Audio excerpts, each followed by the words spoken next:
Good morning, student. Yesterday we are learned about significant figures, and in this period we are going to learn dimension formula.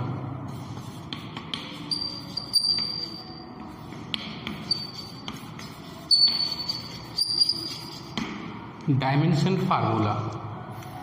As we know that there are 7 types of fundamental quantity, which are mass,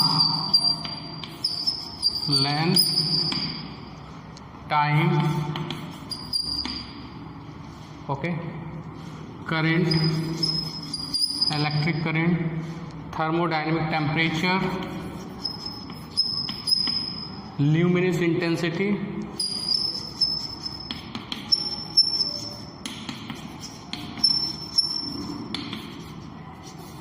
and amount of substance.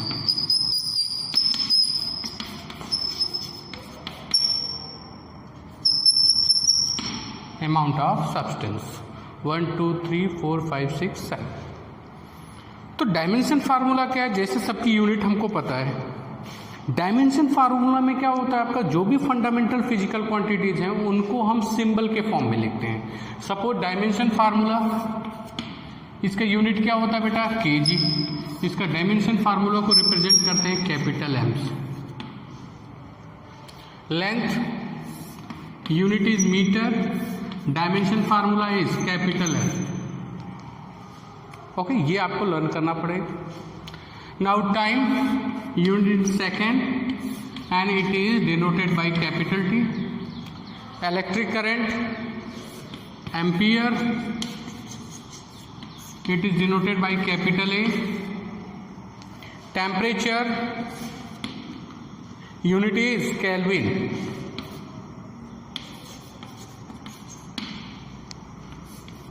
It is denoted by capital K और theta से भी denote करते हैं, doesn't problem. Luminous intensity, इसका unit होता है बेटा Cadila, CD. इसको CD से ही डिनोट करते हैं. कैंडल जलाते हो ना, तो अगर 10 कैंडल जलाओगे तो 10 कैंडला के बराबर, तो वहाँ से इसकी यूनिट निकल के आई कैंडल. इसका डायमेंशन फार्मूला भी CD होता है. एंड अमाउंट ऑफ सब्सटेंस मोल, इसका dimension formula mole. Is that clear? This is unit, this is dimensional formula. तो डायमेंशनल फार्मूला का आगे बहुत ज़्यादा यूज है, इस पे कॉम्पिटिटिव एग्जाम्स में भी क्वेश्चंस आते हैं. जो पढ़ना है इसमें हम पहले एक बार बता सकते हैं कि सिंपल डायमेंशनल फार्मूला किसी भी फिजिकल क्वांटिटीज़ को कैसे फाइंड आउट करते हैं, पहले हम ये पढ़ेंगे. सेकंड हम पढ़ेंगे यूज और application of dimension formula. There are 3 use. First one is conversion of one unit to other unit. किसी भी फिजिकल क्वांटिटी को डायमेंशन फार्मूला के हेल्प से एक यूनिट से दूसरे यूनिट में कन्वर्ट कर सकते हैं. दूसरा यूज है इसका check whether given formula is correct और नॉट. जैसे half F equal to mv² upon r, suppose that है, चाहे गलत है चाहे सही, डजंट प्रॉब्लम. दूसरे एप्लीकेशन की हेल्प से ये हम पता कर सकते हैं ये फार्मूला सही है कि नहीं. तीसरा एप्लीकेशन जो होता है to find the relationship among various physical quantities. जैसे f है, डिपेंड करता है m पे, v पे और r पे. तो m की पावर 1 है, v की पावर 2 है, r की पावर 1 -1 डिनोमिनेटर में आया, तो सपोज दैट. तो किस तरह से ये डिपेंड करता है, with the help of dimension formula से कोई भी फार्मूला, हम किसी भी फार्मूले को हम डेरिवेट कर सकते हैं. यानी डायमेंशन फार्मूला निकालना आज सिखाएंगे. नेक्स्ट पीरियड में हम उसके 3 यूजेज होते हैं. पहला यूज होता है कन्वर्जन ऑफ यूनिट्स. सेकेंड आपका होता है to find whether this given equation is right और रॉन्ग. तीसरा जो होता है आपका फार्मूले को डेरिवेट करना, वेरियस फिजिकल क्वांटिटीज़ के बीच में फार्मूला डेराइव करना. ये 3 एप्लीकेशंस होते हैं. ओके, फिर उसके बाद हम पढ़ेंगे लिमिटेशंस ऑफ डायमेंशन एनालिसिस. और अगर आपको JEE लेवल पे पढ़ना है तो उसमें एक और आपका थ्योरम आता है प्रिंसिपल ऑफ होमोजेनिटी, जिस पे क्वेश्चंस आते हैं. तो आज हम सिंपली सीखेंगे कि किसी भी फिजिकल क्वांटिटी का डायमेंशन फार्मूला कैसे फाइंड आउट करते हैं. ओके, सपोज हमारे पास क्या है, area.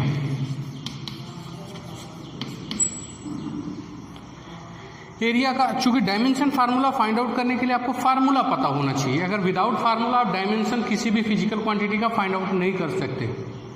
Without formula you can't get dimension formula of any physical quantity. That means suppose area is equal to length into width, as we know that. अब ये सोचो कि लेंथ को हम किससे मेजर करते हैं। लेंथ कोई भी लेंथ हो उसका यूनिट क्या होता है बेटा, मीटर, डायमेंशन फार्मूला। और विड्थ है उसको भी उसी स्केल से तो मेजर करो, वो भी मीटर या सेंटीमीटर में आएगा। Is that clear? तो हम क्या लिख सकते हैं बेटा, L into L which is L square.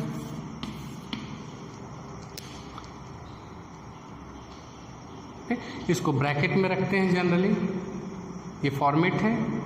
Suppose आपको वॉल्यूम चाहिए, length into width into height. Length को भी आप मीटर से मेजर करोगे, विड्थ को भी उसी स्केल से मेजर कर सकते हो और हाइट को भी उसी स्केल से मेजर कर सकते हो। दूसरी बात, डायमेंशन फार्मूला ऐसा नहीं कि मीटर में ही यूनिट होगा तभी एल लिखेंगे, सेंटीमीटर कुछ भी हो, बशर्ते वो क्या होना चाहिए, डिस्टेंस होनी चाहिए जो हम मेजर कर रहे हैं। तो लेंथ को भी मीटर से, विड्थ को भी मीटर से और हाइट को भी। तो हम क्या लिख सकते हैं वॉल्यूम के लिए, L into L into L. क्या हो जाएगा बेटा, L cube. Is that clear? Suppose हम चलते हैं वेलोसिटी के पास। स्क्रीनशॉट ले सकते हो आप। Suppose we are going for displacement.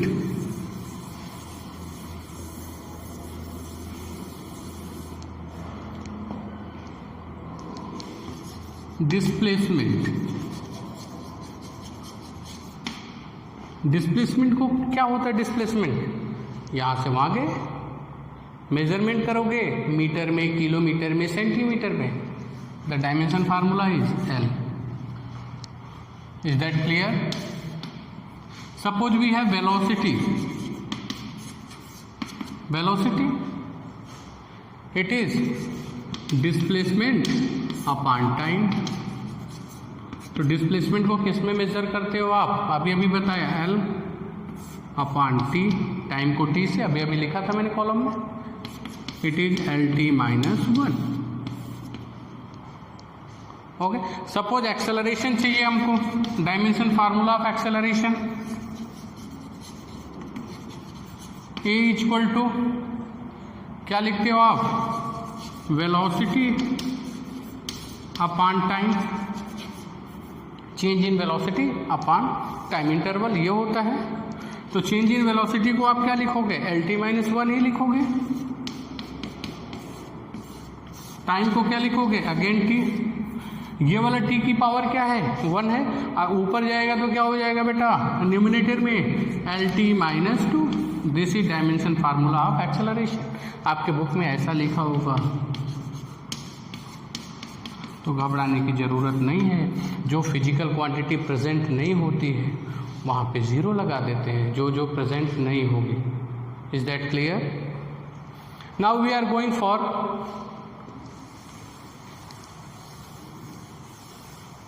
Acceleration. हो गया फोर्स, क्या होता है बेटा, मास इंटू एक्सेलरेशन, 9th में पढ़ा।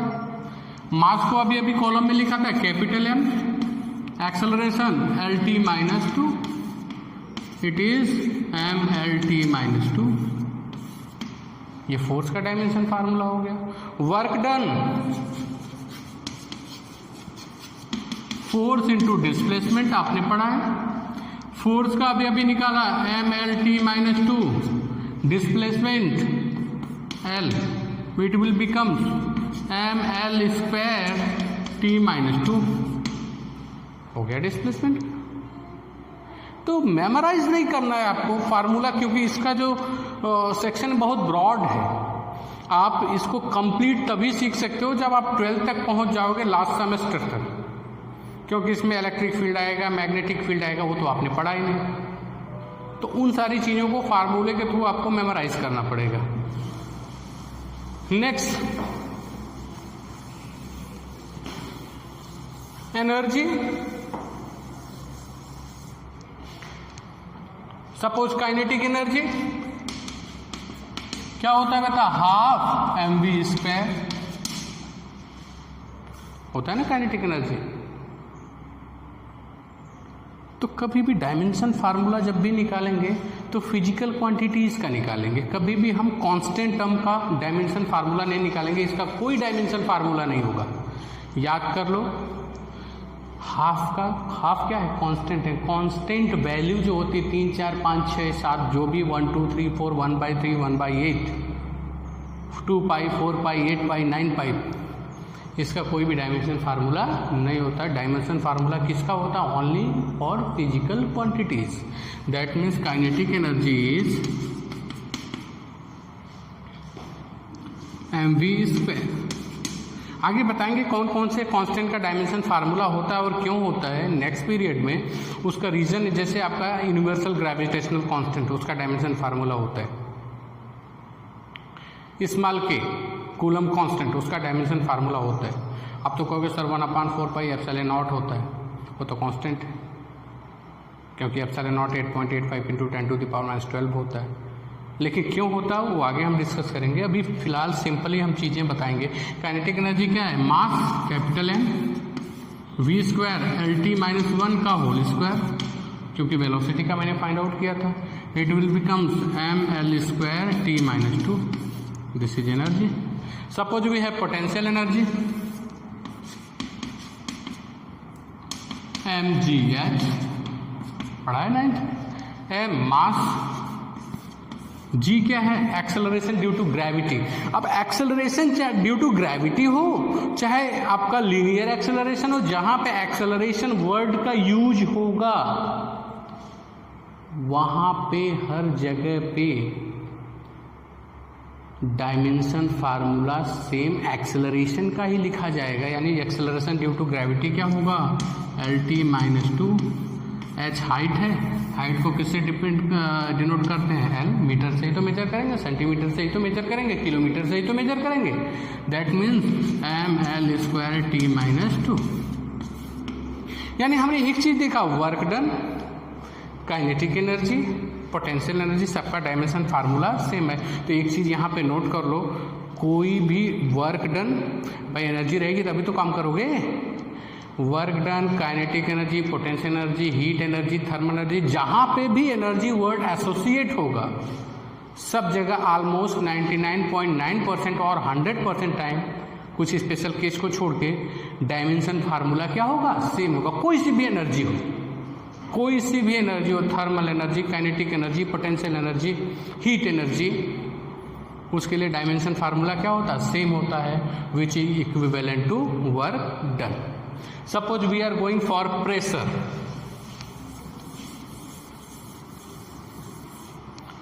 प्रेशर P = क्या होता है, फोर्स अपॉन एरिया, 9th में पढ़ा था। अभी F का निकाला था, mLT-2। एरिया क्या हो जाएगा, लेंथ L² फाइंड आउट किया था, एक L कैंसिल हो जाए, P = क्या हो जाएगा, ml-1 T-2। मतलब बेसिक से सारी चीजें निकाल सकते हो, कुछ भी मेमोराइज करने की जरूरत है। डेंसिटी पे आते हैं। सपोज डेंसिटी आपका है mass upon volume, mass capital M, volume L3, density is ml-3। Is that clear. इस तरह से हम, इसमें infinite number of physical quantities होंगी, इस तरह से हम फाइंड आउट कर सकते हैं।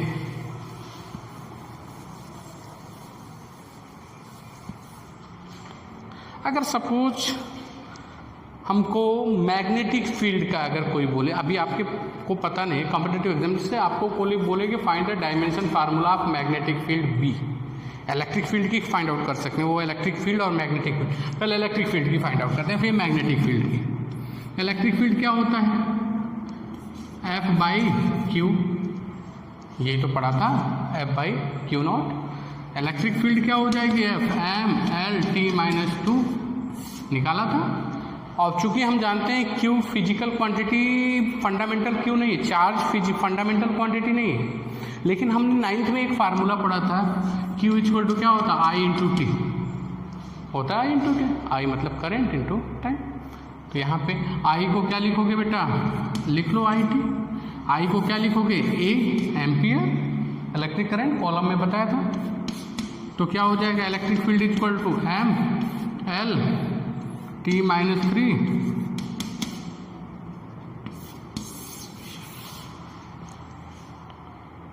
Is that clear?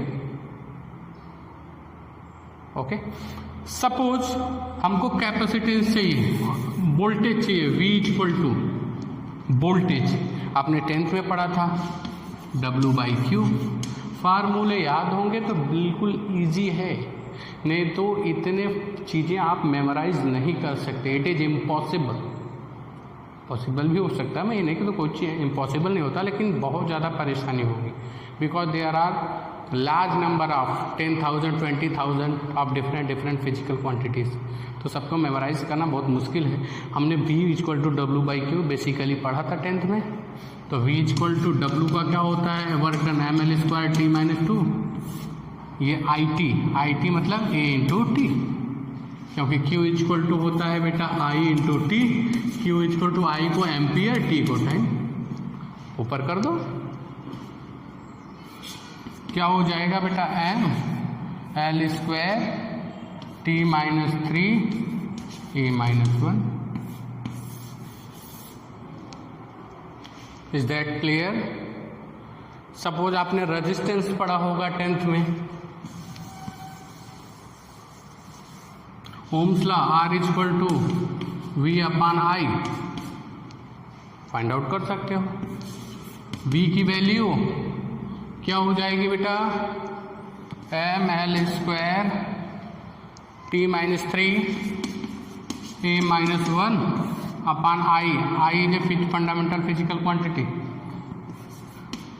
ये हो जाएगा R equal to m l² t minus 3 a minus 2। This is dimension formula for resistance. यानी कि आप किसी भी डायमेंशन फार्मूले को इजीली फाइंड आउट कर सकते हो when ever you know the basic fundamental formula. नहीं भी आन तो इसका दूसरा मेथड में, जैसे अभी हमको G का वैल्यू निकालना हो, इसको रब कर दें इधर। अब suppose we have to find out dimension formula of universal gravitational constant, तो हम जानते हैं F equal to capital G m1 m2/r², 9th में पढ़ा होगा।